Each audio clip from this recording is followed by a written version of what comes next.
Hello there, my lovely darklings. It's your fave witch Jamila Anahata back with another video. And today I want to talk about how we can find divinity within our darkness. Because a lot of us like to believe that darkness is evil, it is something that should be hidden or not sought out, it should be stuffed down or repressed because we've all been conditioned to believe that dark is bad, black is bad. Anything that has to do with that type of energy is bad, correct? Wrong. Once again, just like with a lot of our social conditioning and our upbringing and some of our authority figures, a lot of those things have been told that they're bad because it's more advantageous to us than what people think. And on top of that, a lot of people do not like to deal with their darkness or examine their darkness, even though darkness is absolutely not a bad thing at all, and I will explain. So let's begin, shall we? So, in my complete opinion, I believe that people consider darkness with being wounded.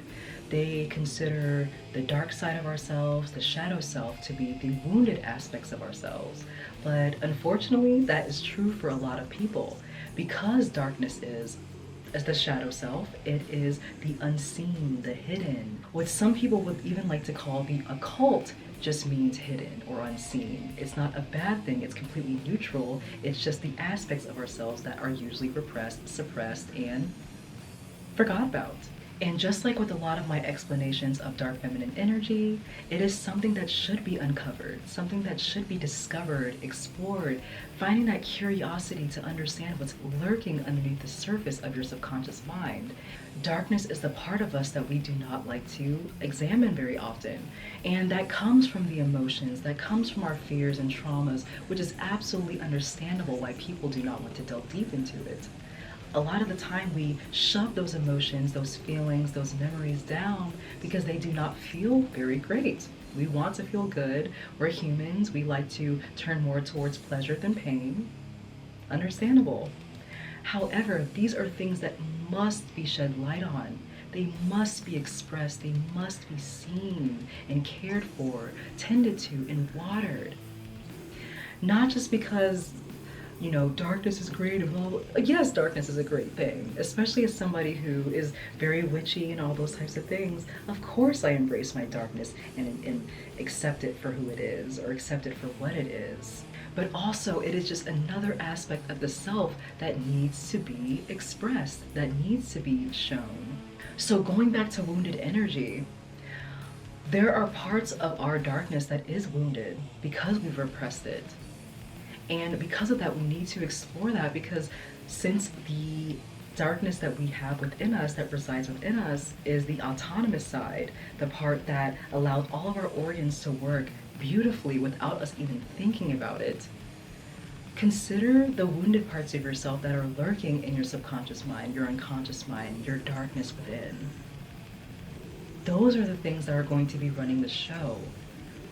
Those are the things that are going to be affecting your behaviors, your belief systems, your dominant thoughts and feelings. And we do not want the wounded aspects of ourselves running our darkness. Absolutely not.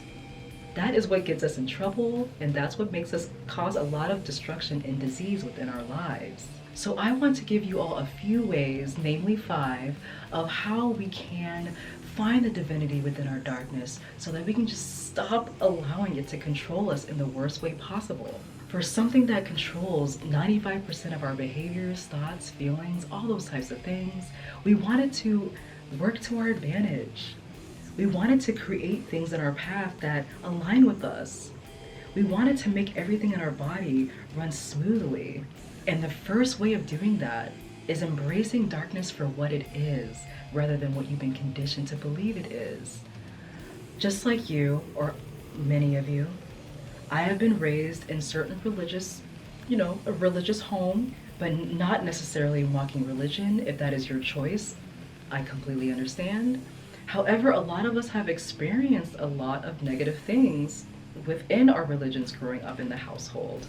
And although my experiences haven't been that negative, that mindset definitely did carry out into my adulthood, where I believed that darkness was evil. I believed that tarot cards were evil, witches are evil, all the things that we see in media or just Even in nursery rhymes and in Disney movies, the villain or the witch or the dark person or someone that represents that, they're always a bad person. They always want to cause destruction, chaos, harm, negativity, curses, hexes. But really, those are just tales. Those are just tall tales.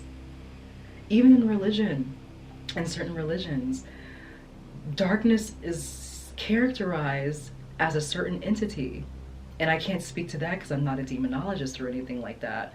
But really, darkness or that type of evil that people like to consider it to be is just the absence of love or abundance or what the universe is really all about. And once again, that goes back to that wounded energy, being wounded, not taking care of the parts of yourself that needs healing. So yes, we need to release and let go of that notion that darkness is evil, or that darkness is something that's bad or negative or should be repressed or suppressed. That is old news. Our darkness is just merely an aspect of the self that needs to be shed light upon, that needs to be expressed, because that's where our authentic selves truly lie. And I would say the second one would be to do your shadow work. Y'all know I'm all about shadow work and inner work. And shadow work is the process of uncovering your darkness, having that curiosity about what makes you tick, what your triggers are, where your dominant emotions are coming from, your dominant thoughts are coming from. And that usually comes from our childhood memories, traumas, or any type of experience that has caused a lasting impression on our mind, that made us feel some type of way about ourselves, that made us feel some type of way about the world around us, that made us feel some type of way about our ability to do certain things. Have that type of curiosity and journal your thoughts. Create affirmations that you want to program your mind with. Meditate with your inner child and consider all the things that have been so stuffed down that just need to come out and need that healing, because you are your own healer. And in order to heal those certain aspects of yourself, the wounded parts of yourself, you need to have that curiosity of what is lurking underneath the surface. What needs to be shed light on? What needs to be expressed? So that really comes in the form of journaling, doing your affirmations, your meditation, your visualizations, or embodiment. Anything that can help you program your subconscious mind to your liking. Making that autonomous side work in your favor.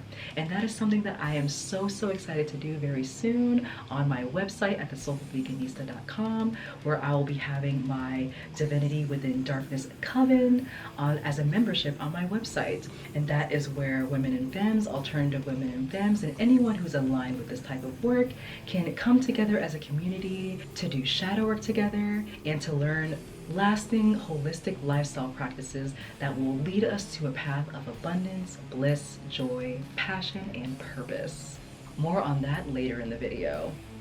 So I would say number 3 would be to integrate the shadow part of yourself. Integrate your darkness within your personality, within your character. And even though we have many different varieties of ourselves, many different flavors, many different sides and faces to ourselves, we're not just one person. I don't want anyone to believe that.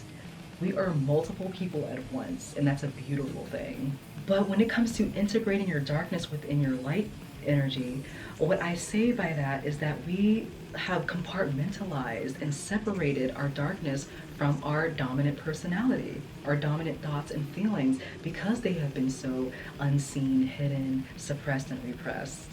We don't like to feel certain types of things or think certain types of things, so we'd rather just let it go and just for it to haunt us very shortly after. That's why it's so important, in order for you to feel great and go out and be authentic and heal those wounded aspects of yourself, you need to integrate your shadow self within your dominant personality, because your darkness is a part of you. And even your wounds are a part of you, and that is absolutely beautiful. Love the part of yourself that has those wounds. Love the part of yourself that has felt these feelings and thought these thoughts. Those are not you being a bad person or you being less than. Those are you being human. We are meant to experience a wide range of emotions as humans. It is nothing bad. Of course, you've been conditioned to believe that certain things are bad or not favorable or unsavory. Of course they are. But does it mean that they shouldn't be expressed? They shouldn't be felt? They shouldn't be experienced? Absolutely not. We're not here to be positive, happy, and chipper all the time. If that is you, wonderful, marvelous. I am so happy for you. But I believe that being truly healthy, truly holistically healthy, is embracing, examining, releasing all aspects of yourself. All aspects of the emotions, on the range of emotions, on whatever scale or spectrum it is. There are days you're going to feel sad. There are days you're going to feel upset. There are going to be days that you feel frustrated. Beautiful. Those are indicators of what needs healing within yourself. And that curiosity of what's lurking in your subconscious mind, in your darkness, is going to allow you to do the work needed, to do the inner work needed, to not only integrate that part of yourself, give it some love and attention and light, but also to figure out your triggers, whatever gives you emotional reactions. That is the perfect opportunity for growth, to make sure that you're expanding into the person that you wish to be. And I would say number 4 is to use your subconscious mind to your liking, to your development, to your advantage. Now that you've done the shadow work, now that you've deconditioned how you feel about darkness, now that you've integrated your shadow self so that you're feeling completely whole, healed, and complete, now it is time to use your darkness to your advantage. And this is not saying like doing hexes or curses, especially for somebody who's still stuck in that mentality that darkness is bad. Absolutely not. Some people choose to do that, but they're using that energy in the wrong way, at least in my opinion. So program your mind to your advantage. And darkness is all about magnetism, creativity, just emotions, intuition, really heavy feminine energy. It is the metaphysical, once again, the unseen, the hidden. And unseen, once again, is not a bad thing. I can't see outside my window right now. Technically I can, but I'm focused on y'all right now. But I can't see what's beyond my window, that single focus of the plane outside my window. I can only see the trees, the houses, the cars that are straight right there. I can't see behind those houses. Does that mean that it's evil or bad? Or that it's weird or something that I should not be curious about? Absolutely not. It's neutral. It just is. So once again, our darkness is designed to get us what we want. It is designed to pull in what we desire, just like the feminine metaphysical aspect of things. Because the feminine is the metaphysical plane, the unseen, the darkness. And that's probably why throughout history, women have been demonized or burned at the stake, because our powers do not lie within our physical bodies and in our hands and what we can do and what we can act on all the time. It is our magic, it is our internal power that is what we can get. And because that seems weird, scary, and evil to people, we have been looked down upon for that, for our own natural abilities. So embrace that part of yourself as well, but use it to your liking. Use your subconscious mind to pull in everything that you desire. And that doesn't even mean just trying to manifest everything. You can manifest things through your belief, your faith, your trust in being able to get what you want. However, you also have to act on it and have inspired action. So you're going to understand the next inspired action based on what you're guided to do, based on your intuition, based on listening and paying attention and gleaning inwards, and also having a connection to the source energy, to all that is. So yes, uncovering what's lurking underneath the surface is a wonderful thing, but also program it in a way that gets you what you want, that makes you express your passions, your authenticity, your art, your vulnerability, your beauty, your softness, your warmth, your connection to all there is and divine itself.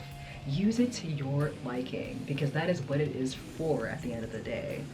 And I would say for my last tip is to find community, find your tribe. Of course, there are going to be people in our lives, probably through work or in our household or our neighbors or just going out into the world and attracting certain types of people. There are going to be people that are not very savory characters in our lives. Understandable.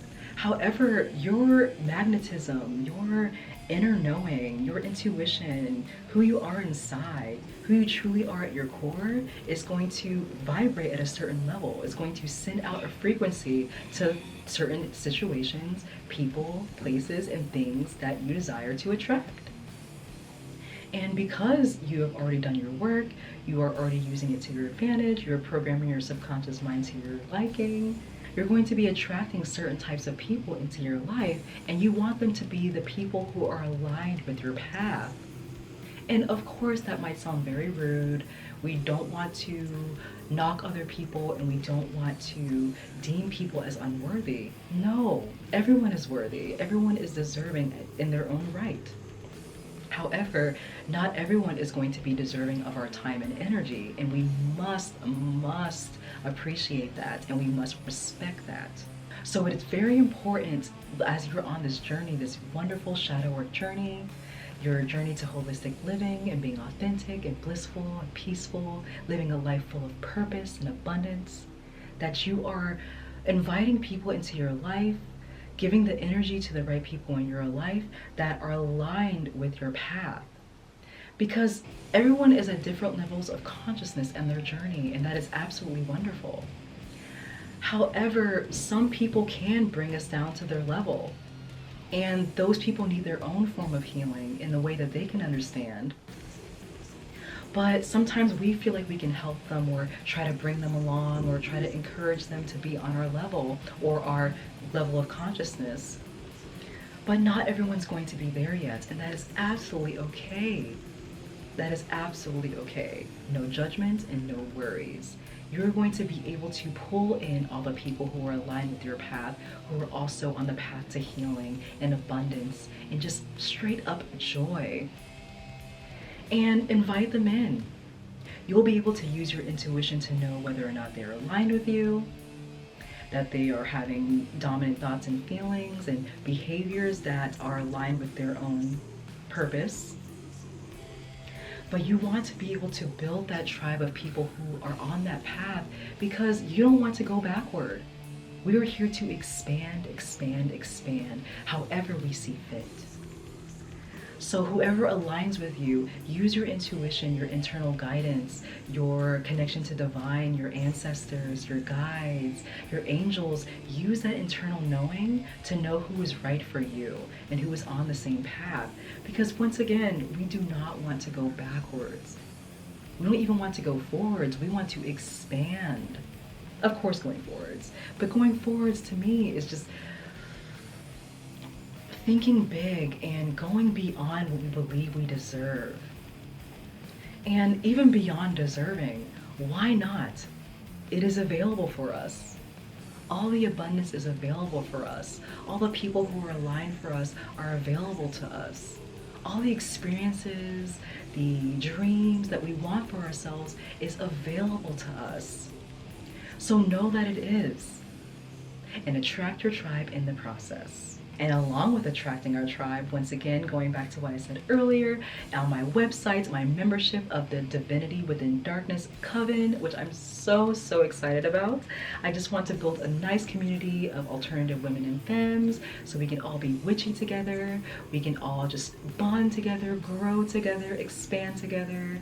We could do our shadow work. I'm going to be doing a different topic every month. We're going to be doing monthly check-ins. I will have a different module every month that we can have an assignment on, we can bond over together, and that we can grow together. So yes, join me in my Divinity Within Darkness Coven on my website at thesoulfulveganista.com beginning June 1st. Oh, I cannot wait to see you there, my love. So we've now reached the end of this video. Let me know, are you somebody who has been conditioned to believe that darkness is bad? Are you starting to understand the divinity within your own darkness? Let me know in the comments down below, and be sure to give this video a like, subscribe for more content, and once again visit me on my website for my services at thesoulfulveganista.com or patreon.com/thesoulfulveganista. Much love, and until next time, my lovely darklings. Bye-bye.